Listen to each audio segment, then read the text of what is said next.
Welcome to the Just Make It Pretty podcast, the slightly unhinged marketing podcast for home builders and beyond.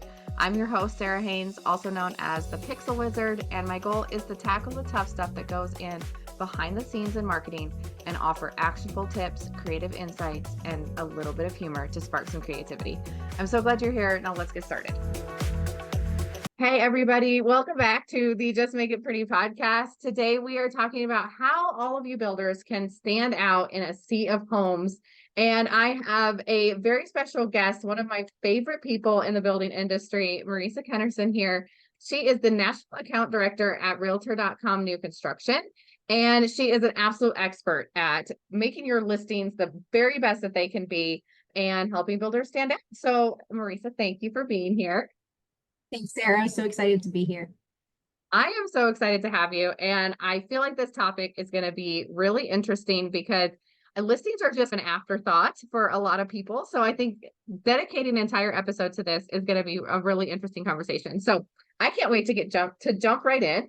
But before we do that, let's do your introduction. So tell me about how you got into this industry and about your role now at Realtor.com.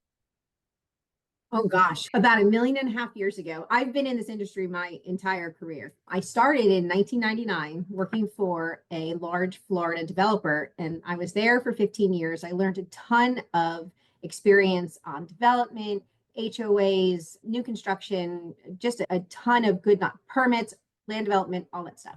And then I moved into new home construction and I was in marketing with ICI Homes, a large Florida builder. And I was there for about 6 years when I finally came here and I turned the tables and I went from being a marketer to working in sales, even though if you ask me any day of the week, I don't do sales. We just have conversations. And I've been here at Realtor.com, a new construction ever since, just taking everything that I've learned my whole career and then using that to help builders make really good decisions on their advertising. You're one of the only people that is, I went from marketing to sales and I love it. And I'm like, what? Like, I'm as shocked as you are. yeah, I don't think I'm going to be making that transition anytime soon, but you are very good. I do agree. Like sales is mostly just the conversations. And if we're all just here to help each other, that's what I always remind myself when I'm like trying to do sales is I just want to find out if we're a good fit to help each other. So I think you do that really well. Thank you.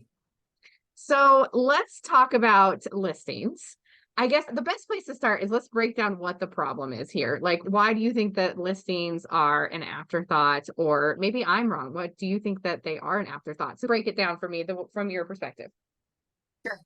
What I see is that builders know what their listing looks like on their site very well. They understand how it fits inside of the structure of their website, how all of the information around it supports the listing. And it's easy for someone to click here or click there and get all of the story about the listing, whether it's who they are, how they build, what kind of other options they have for their home, and everything surrounds their listing like a little cocoon.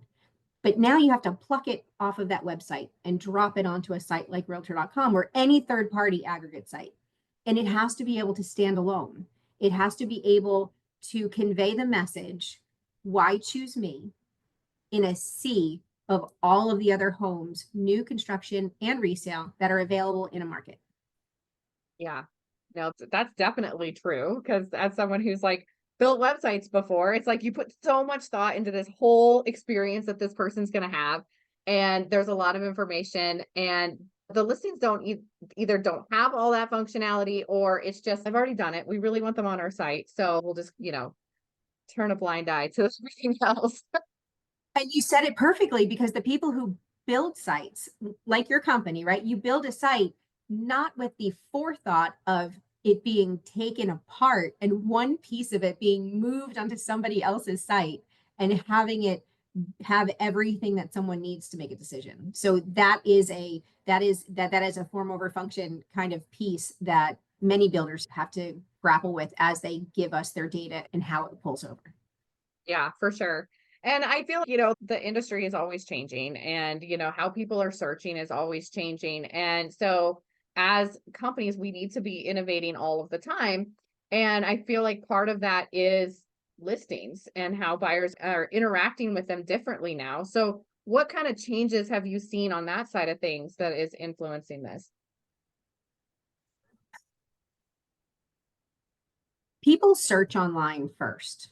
Predominantly, they're going to start at a place like a third party aggregate like realtor.com. They're going to start in a site like ours to see what's available in their area, who's building. And then they might go and take that information that they have and then go over to the builder site and look there to get a more in-depth picture of what they have available. It can also go the other way, but people are resilient and they research the way that they know how, and they know how to get the information that they need to make enough of a decision to ask more questions. Hmm. For sure. And I know even when I've looked at, new homes, yeah, I like the listing sites like realtor.com or any of the other ones because you can see everything in that one area together. And you can maybe if I haven't decided on I'm going to go with this builder, like I can see everything in one place. So it's really helpful for me as like a starting point. And I'm sure that a lot of people search that way as well. Sure. And then consider the relocations, the retirement homes, the vacation homes.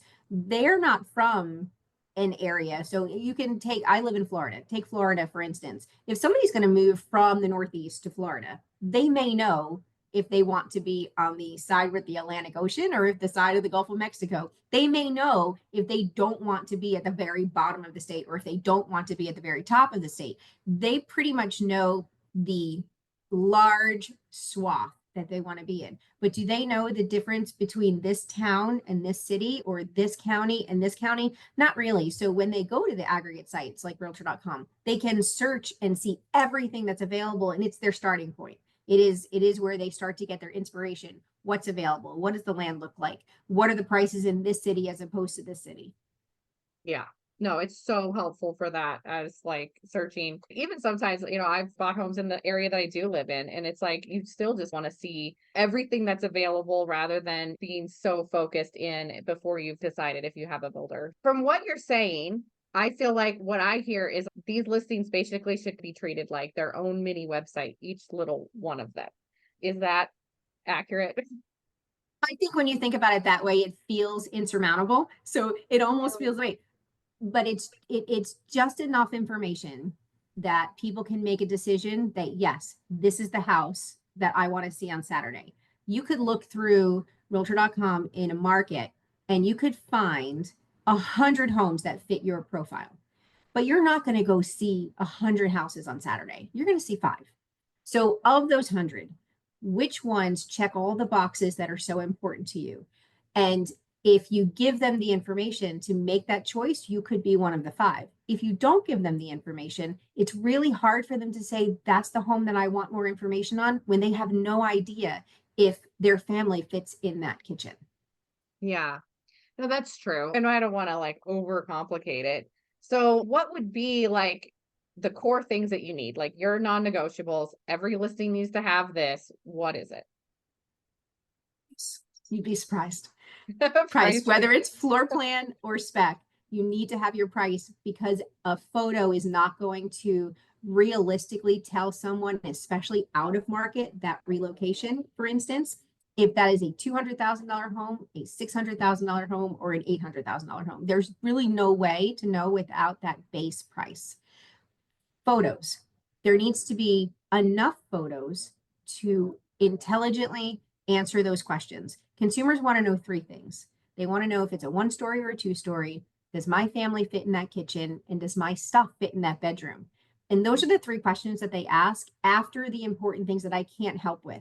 Can I afford it? Is it where I need to live? When I need to live? Those are the three things that none of us have any control over, right? What we do have control over is once they know those three, the next three are, is it a 1 story or 2 story? Does my family fit in that kitchen? Does my stuff fit in that bedroom? If you can answer those questions, you have a chance of being one of the five that they're going to see on Saturday, right? If you're not, they're going to go back.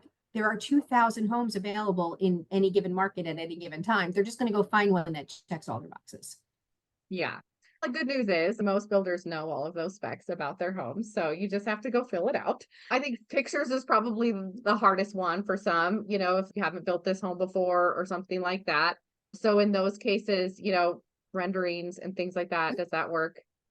And there are so many tools available now. You can take a spec and you can drop AI furniture into it. Matterport tours, right? So your photos give an idea of each of the rooms, but a Matterport tour lets you walk through it and feel the space without having to walk through it and feel the space, right? You know how long that hallway is. You know if that's a little tiny room because you've just walked into it. And it gives you a perspective that many other ways it doesn't compare. And then some builders will take that Matterport, you can turn it into a video. So you can give people another way to watch that walkthrough without actually hitting all of the buttons. So there's a lot of options. And then the last piece that I would say, not necessarily a non-negotiable, but it's your description. Why this house? It's your USP, your unique selling proposition. Why is this house the one that you need to see? Why is it this house? Is it a promotion? Is it the lot? Is it the view in the backyard? Is it the way that the dining room is laid out just so? Why this house? And it needs to be expressed in words and in photos so that people have all of the ways to understand what this house represents to ask the question. Yeah. Now, this question just popped into my head Do it. on the fly. So that description, would you say that would be more information than what the exact same description would be on their website? Because it's like you said, it's separated from the website. Do they need to add more detail there, or is the same one good? So the larger builders, we bring over what's on their website. So that's what we show. Whatever is on your website, we're going to get a file every day, and that's what we show in the listings. Smaller builders are builders who don't have and I don't want to get too technical, but the ones that don't have an XML feed, they don't have that file that comes over, they can manually input into the back end of realtor.com and put all their communities in, all their floor plans and their specs. And those builders would be able to write that description. But I would say, regardless of where it is, it should always be the best description it can be for two reasons. One is SEO. Even though we're going the way of AI, SEO is still going to be so important.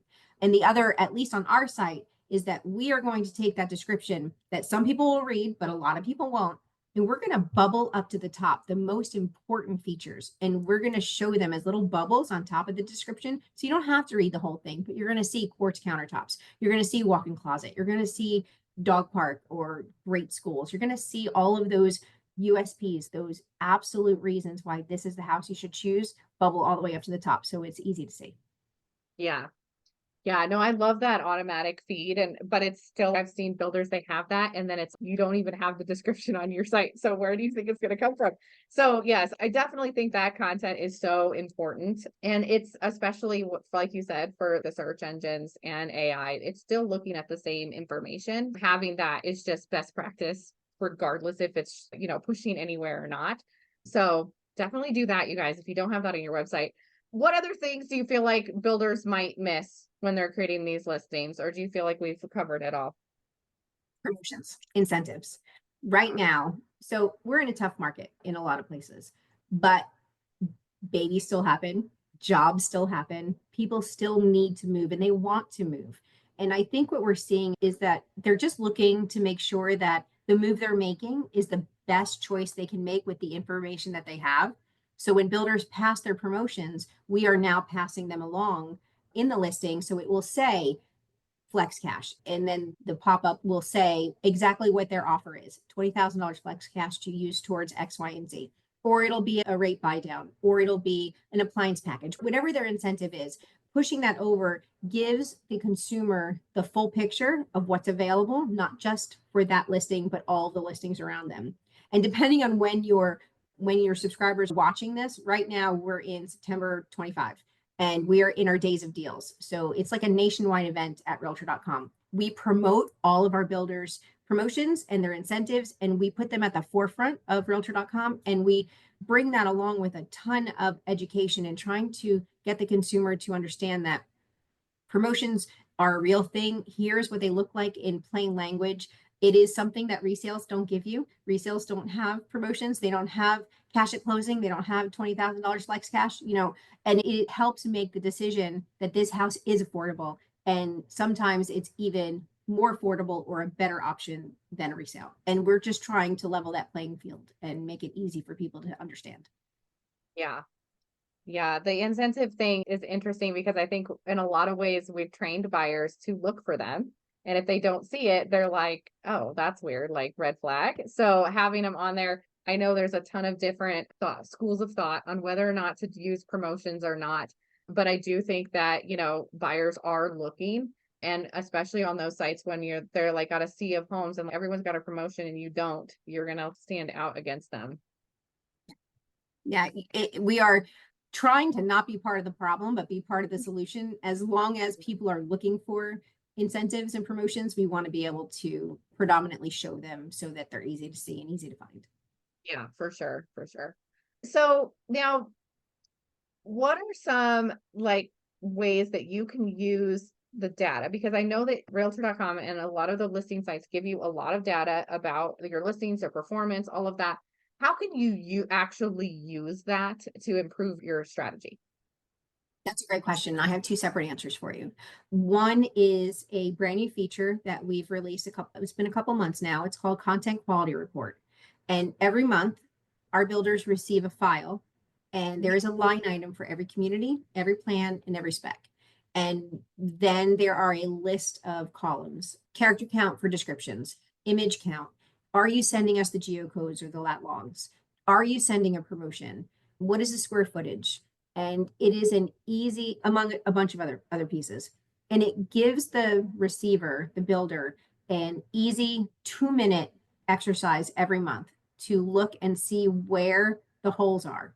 Where is the outlier? Where is the description with 200 characters instead of 1200? Where is the photo gallery with 3 images instead of 33 images? Instead of hunting and pecking for them and doing an audit once a month, you look at this report, highlight the things that you or someone in your office needs to work on, and then the next month we're going to do another one, right? So over time, you increase the content of all of your listings with this very quick 2-minute exercise with this one report. So that's the first thing. The other thing we have in our performance report that is sent out with our invoices, there is a tab in the workbook, and it's called detail. And it is the detail, and it lists out every spec, every plan, and the metrics for it. How many impressions, how many page views, how many times did someone share it? And then you can take that data and either send it to the team that works on this, because this is more sales or development or land than it is marketing, but they can use this data to make informed decisions on which plans work great in this market, which ones are just falling flat, which ones do I want to make sure are in the sister community that will be, or the next phase, or the community down the street. If this plan is working so well here, do I want to also use it there? And you can use that along with the feedback that you get from your appointments, and then again, make better decisions, data driven. Yeah. I love when builders or anyone gets like new data and they figure out like a new creative way to use it. And like those kind of insights, they're so valuable. And I just love like the stories of, oh, we actually do this other thing with it. So if there was something else that builders could take away from this, if you were to be like, hey guys, just do this one thing, what would it be? Promotions. Send us your incentives. Absolutely. Right now, that is the driver. Right now, that's the difference between someone submitting a lead and someone going back to another listing to see another promotion, because 2 houses that are $400,000 are the same price until you build in the promotion. And sometimes the thing is that they have it, they're just not passing it. So we want to make sure that the listing is complete as possible. So we're giving consumers the best version of the listing so that they can make informed decisions to move forward with a lead to an appointment, of course, with the hope that goes to a sale. Sure. Okay. Yeah. Get your incentives in. I feel, we've heard a lot 2026 is going to be more of the same as we're seeing here in 2025. That strategy is going to work moving forward. And so building it in now into your process and like making sure you have it is like the perfect time to be like, make that shift if you're not already doing it or if you're not already sending it. Let's talk about where builders can go to get more information about this or to see what a good benchmark would look like for their listings. They can reach out to any of us, and I'm sure at the end you're going to tell everybody how to get in touch with us. there is a page on realtor.com. Now, I'm not answering the question exactly the way you asked it, but there is a research page. It's realtor.com/research. And you would be surprised at the amount of information that is available to anyone for free. There is a report called Market Hotness, which I'm using an awful lot lately. I will meet with one of my builders, and this is already ready to go because I already know the angst and the anxiousness and the anxiety on their side. I'm not getting enough leads. I'm not getting enough traffic. What is going on? And I will first show them the market hotness report because it has nothing to do with us. It has nothing to do with you as a builder. We're just looking at what is happening in that market. And realtor.com tracks 300 metros. So I'm going to tell them what their metro is ranked. And then I'm going to tell it how it's changed in 3 years.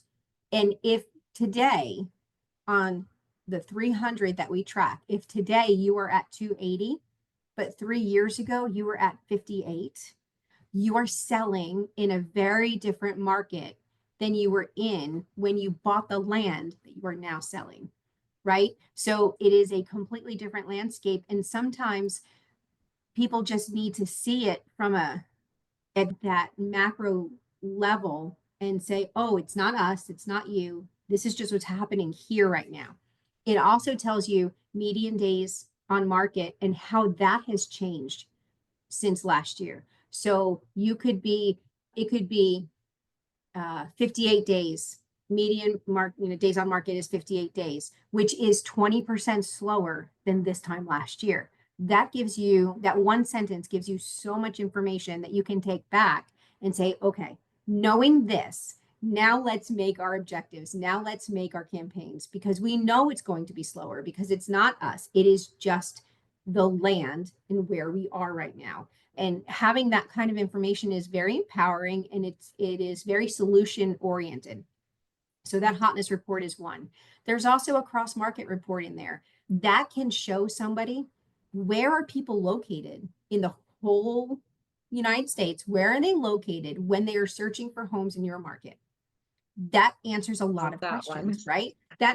Where are they coming from? And if they're out of state, that's a great out of state Google campaign for you, right? And it doesn't just benefit us, it benefits the builder, and it benefits the person receiving the data on, like you said earlier, how are you going to use this data? There are a lot of ways to use that, but knowing where your market's traffic is coming from is very important. You can run that report in state. So I just want to see the counties, right? I just want to see right around me, where are they coming from? Or you can look out of state. I want to know where those relocations are coming from. And then do they correlate to what I'm seeing in my CRM, right? And again, then you can make targeted campaigns that go and get more of those same people. There are a ton of other reports. And then of course we have our weekly video that is available every Monday from Danielle Hale, which is just a quick 3-minute overview on what the market is doing right now. It's just a great way to start your week and just start it with data. Yeah. Yeah. And what was that URL again, in case people missed it? Yep. Realtor.com/research. Okay. And I'm going to put it in the description box as well. I really do love that you guys do that, because I hear from so many home builders that, the market is hard right now and they're feeling discouraged and they're like, we're just not meeting our goals. And there's just a lot of worry out there, and having that information that like, oh, it's not just me, or, there's, this other county is also experiencing it, or this was the same last year, different data can really make a lot of those anxieties go away. Or, give you some information on, okay, they're seeing success over here. Let's see what they're doing and things like that. I know the home building industry, I'm always saying this, but the home building industry is so supportive mostly, and, reaching out to people in different markets and finding out. But that data is really a great place to start, so you know what to look for. Such an amazing research or resource for everyone. I've used it with builders before, and I've had it like pulled up in like sales rallies and like different meetings. They're like, oh, look at this. Definitely helpful for a lot of builders out there if you're not using it already. Now is the point where you get to say where everyone can reach out to you, because I know people are going to want to talk to you more about this. So where can they find you? What's the best way to connect? I'm sure you're going to put my email address below. It's marisa.kennerson@realtor.com. 1S, Marisa. I'm on LinkedIn. That's probably the easiest way. Just search for my name and you'll find me, or go to realtor.com new construction and go to people and I'll be right there. Perfect. All right. Before I sign off, is there anything else that you want to share today? I just want to say thank you for inviting me to your podcast. I know you and I have worked together for an awful long time, and I love that we are a partner with not just you, but with Share Drive, and we work with your builders, and we just value your partnership. So I just want to say thank you for having me on your podcast. Aw, you're so sweet. Yes, we value you as well. And I was, I made a list when I started the podcast. I'm like, here's all the people that I'm gonna have as guests. And you were on that very first list. I really appreciate you donating your time to us and sharing all your insights. I know that it's valuable for everyone, but I feel like I get the most out of every podcast episode out of anyone. So sorry, everybody, but I feel like I benefit the absolute most from all of our guests, and having these conversations is such a blessing to me. So thank you for being here. And for everyone else listening, thank you for being here as well. Make sure you like this episode, comment below, follow us, do all of the things that you need to do on the internet. It helps us, but you'll also get alerted next time we have an episode that comes out. Follow us on LinkedIn as well. I don't always say that, but we have a LinkedIn. We post our clips over there, as well as posting on Instagram. I do short clips from every episode. And I know for me, I would rather watch 100 short clips of a podcast than listen to the whole thing from start to finish. So go do that. I'm making those clips for you. Let me know what you thought, and we will see you in the next episode. Thank you so much, everyone. Bye. Thank you.